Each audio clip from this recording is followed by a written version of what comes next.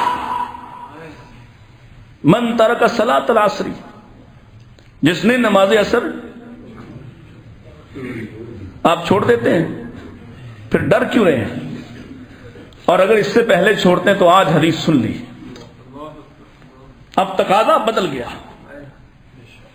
دنیا تباہ ہوتی تو ہو جائے، عصر کی نماز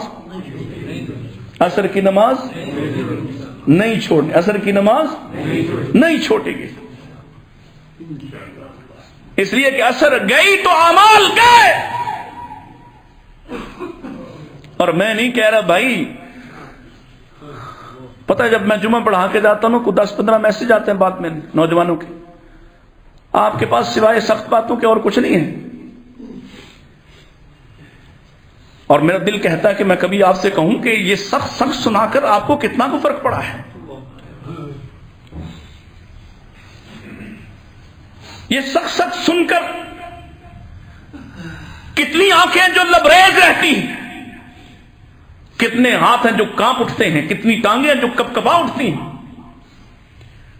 تو وہ بشارت دے دے کہ تمہیں اور دلیر کر دیں کہ ٹھیک ہے جو مرضی کرتے جاؤ، دینی چاہیے بشارت بھی، اور یہ بشارت بھی ہے، یہی حدیث بشارت بھی ہے کہ نماز پڑھنے والا اس کی شہادت عرش پہ جا رہی ہے، آئے تھے تو نماز کی حالت میں، آج واپس آئے ہیں تو نماز کی حالت میں، یہ بشارت بھی ہے۔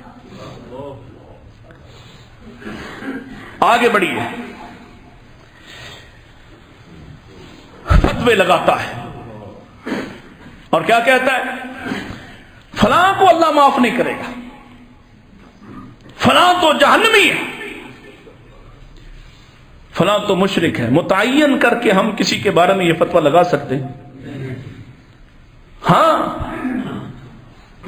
نہ کسی مسلک کو، آپ کسی مسلک کو بطور مسلک کے نہ مرتد کہہ سکتے، نہ مشرک کہہ سکتے، نہ کافر کہہ سکتے، نہ کسی شخص کے بارے میں آپ کہہ سکتے کہ یہ شخص کافر ہے، اگر وہ اعلان کرتا ہے لا الہ الا اللہ، زبان سے ادا کرتا ہے، اعمال اس کے اللہ کے ذمے ہیں، آپ کو دروغہ بننے کی اجازت، اور جو ایسا کرے، پیارے نبی علیہ الصلوۃ والسلام نے اس کے لیے کیا فرمایا؟ فرمایا جو شخص من ذا الذی یتعلی علی اللہ اغفر لفلان، حدیث قدسی اللہ فرماتے ہیں جو بندہ میرے بارے میں یہ کہہ دیتا نا میں فلاں آدمی کو معاف نہیں کروں گا، یعنی وہ کہتا ہے کہ یہ جہنمی ہے، یہ کافر ہے، یہ جنت نہیں جا سکتا، میرے بارے میں اعلان کرتا ہے کہ اللہ اس کو معاف نہیں کرے گا، فرمایا فقد غفرت لفلان واحبطت عملک، میں اس کو تو معاف کر دیتا ہوں، اس کے اعمال برباد کر دیتا ہوں۔ زبان سنبھال کے، مفتی مت بناؤ۔ اچھا یہ بھی بڑی عجیب بات ہے، لوگوں کے عیب بڑے نظر آتے ہیں اور اپنی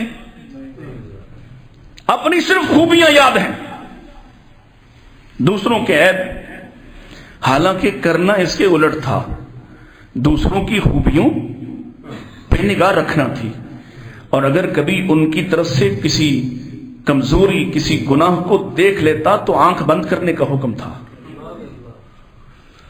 دیکھ بھی لیا تو کیا کہا، خاموش رہ جاتا، اور پردہ ڈالنے کا پہلا مطلب یہ ہے اپنی آنکھ کا تو پردہ ڈالے.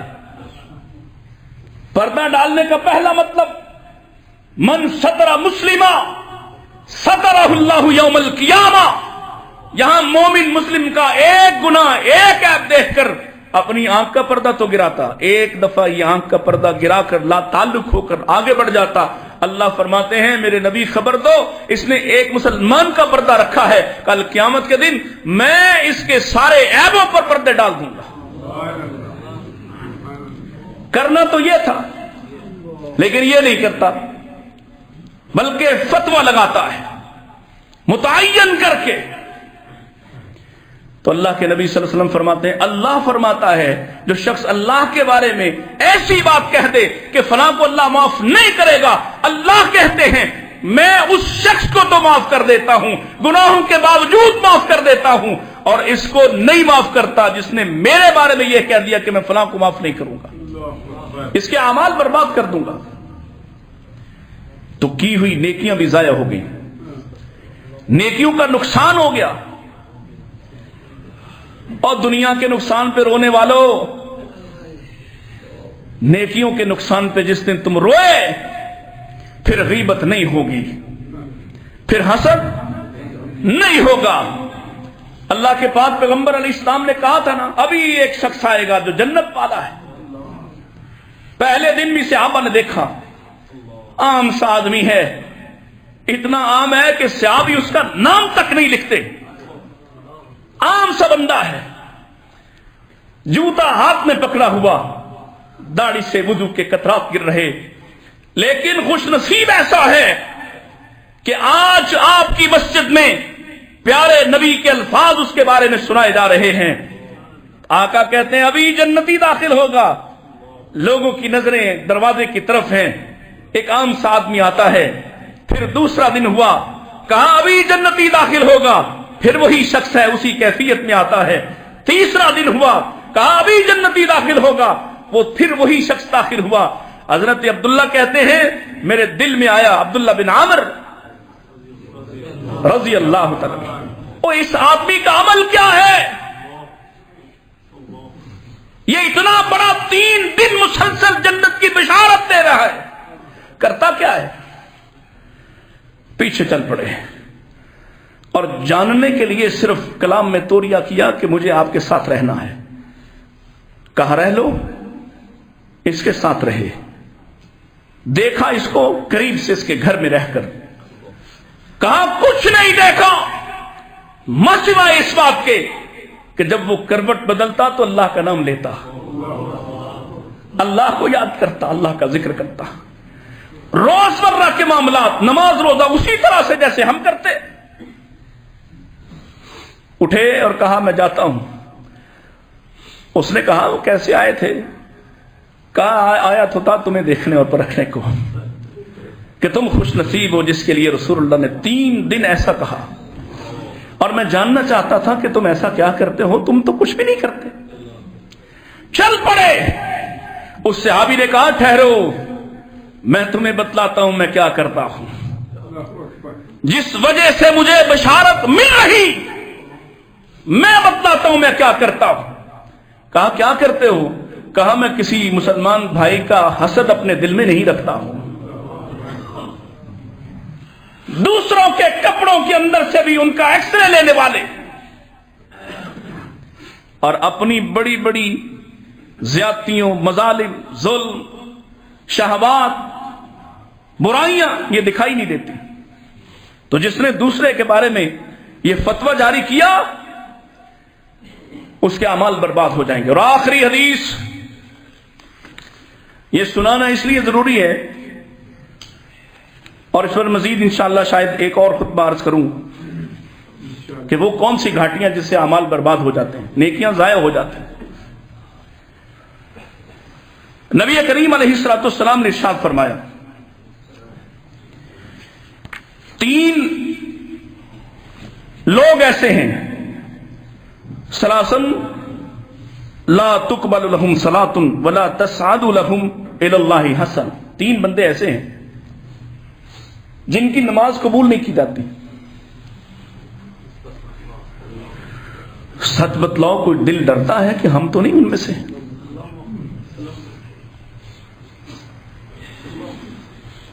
تین بندے ایسے ہیں جن کی نماز قبول نہیں ہوتی اور نہ ان کی کوئی ایک نیکی آسمان کی طرف اٹھائی جاتی ہے، یعنی اعمال لے جانے والے فرشتے اس کی اس نیکی کو لے جاتے ہی نہیں۔ یہ کون ہے؟ سن لیجئے، السکران حتی یصحا، نشئی، نشے میں رہنے والا۔ نشئی جب تک نشے میں ہوتا ہے اس کا کوئی عمل قبول ہوتا؟ وہ نشہ چاہے اب نیچے آؤں تو کئیوں کی جان پہ بن آئے گی، نشہ چاہے سگریٹ کہیں کیوں نہ ہو، ہے نا؟ اب کہیں گے نہیں جی فلاں پیتا ہے، فلاں مولوی بھی پیتا ہے، مولوی کے پینے سے نشہ حلال ہوتا؟ فلاں مولوی پان کھاتا ہے، اچھا پھر مولوی کے پان کھانے سے پان حلال ہو جاتا؟ حرام میں نہیں کہتا کہ تم لڑ پڑو گے اس پر کہ یہ رواج ہے، یہ سٹیٹس ہے۔ السکران، نشئی، اس کا کوئی عمل قابل قبول نہیں ہوتا۔ دوسرا، والمرأة الساخط علیہا زوجہا، وہ عورت جس کا شوہر اس پر ناراض ہو، اور شوہر ناراض ہو کسی جائز بات پر، ایسا نہیں کہ جس کا شوہر بھی ناراض ہوا وہ ظلم پر ناراض ہوا تب بھی اس کے لیے ایسا نہیں، شوہر جائز بات پر ناراض ہے، شوہر کا حق ہے اور عورت دیتی نہیں، شوہر کی ذمہ داری نہیں اٹھاتی، ایسا نہیں کہ شوہر اسے برائی پر آمادہ کرے اور وہ اسے انکار کرے اور وہ ناراض ہو جائے تو اس پر بھی یہی بات صادق آئے گی، صحیح بات پر ناراض ہے، حق تھا کہ عورت اس کی بات مانتی، اپنے شوہر کو ناراض نہ ہونے دیتی، جب تک اس پر اس کا شوہر ناراض ہے اس وقت تک اس کی نہ نماز قابل قبول نہ کوئی نیکی اٹھائی جائے گی۔ تیسرا، اور یہ بڑا خاص حصہ ہے، والعبد الابک، مفرور ملازم، مفرور غلام، حتیٰ کہ جب تک وہ واپس نہیں آتا، واپس آ کر اپنے مالک کے سامنے پیش نہیں ہو جاتا۔ اب کل تک تو یہ غلام تھا، آج کا غلام کون ہے؟ جو ملازمت کرتا ہے، جو کسی شرط کے ساتھ ملازمت کرتا ہے کسی جگہ پر اور بغیر بتلائے کسی بھی وقت اٹھ کر کہیں نکل پڑے، یہ مالک کے ساتھ زیادتی ہے۔ جب تک واپس نہیں آئے گا اس کے ساتھ اپنے معاملات کو کلیئر نہیں کرتا تب تک کوئی عمل قابل قبول نہیں ہے۔ پھر ایک حدیث میں حضرت ابو ہریرہ رضی اللہ تعالیٰ عنہ ہیں اور راستے میں ایک عورت کی آپ سے ملاقات ہو گئی جو خوشبو میں رسی بسی ہے۔ پوچھا، یا امت الجبار این تریدین، کہاں جا رہی؟ اے جبار کی باندی، جبار اللہ کا نام ہے، اے جبار کی باندی کہاں جا رہی؟ اس نے کہا مسجد، مسجد جا رہی۔ کہا والا ہوں تطیبتی، اسی لیے خوشبو لگائی ہے کہ مسجد جا رہی ہوں تو خوشبو مسجد کے لیے؟ ہاں ہاں۔ پھر کیا کہا؟ وہ الفاظ سن لیجیے۔ کہا فإنی سمعت رسول اللہ، پھر میں نے اللہ کے رسول سے سنا ہے، یقول علیہ الصلوۃ والسلام، ایما امرأۃ تطیبت ثم خرجت الی المسجد، وہ عورت جو خوشبو لگاتی ہے، خوشبو لگا کر مسجد کی طرف ہی جاتی ہے، مسجد کا ارادہ کرتی ہے، مسجد کی طرف جاتی ہے، مسجد میں جاتی ہے، اس کے ساتھ کیا ہوگا؟ کہا لم تقبل لہا صلاۃ، لم تقبل لہا صلاۃ، اس کی نماز قابل قبول حتیٰ تغتسل، حتیٰ کہ غسل کرے۔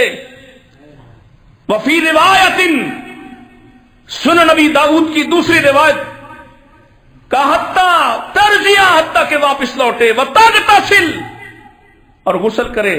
کیسا غسل؟ جنابت والا. میں حقیر و فقیر اپنی بات نہیں کر رہا، پیغام مصطفیٰ ہے. اگر بازار کے لیے خوشبو لگا کر جائے، کہا وہی زانیہ، اگر مسجد کے لیے خوشبو لگا کر آئے تو کہا لم تقبل لہا صلاۃ، اس کی نماز قابل قبول نہیں ہے. ہماری چونکہ خواتین آتی ہیں تو یاد رکھیے گا، آپ نہائیں، اچھے لباس کو پہنیں، خوشبو نہیں لگا سکتے گھر سے باہر، خوشبو گھر میں لگا سکتے ہیں. اللہ ہمیں توفیق دے عمل کرنے کی. واخر دعوانا ان الحمدللہ.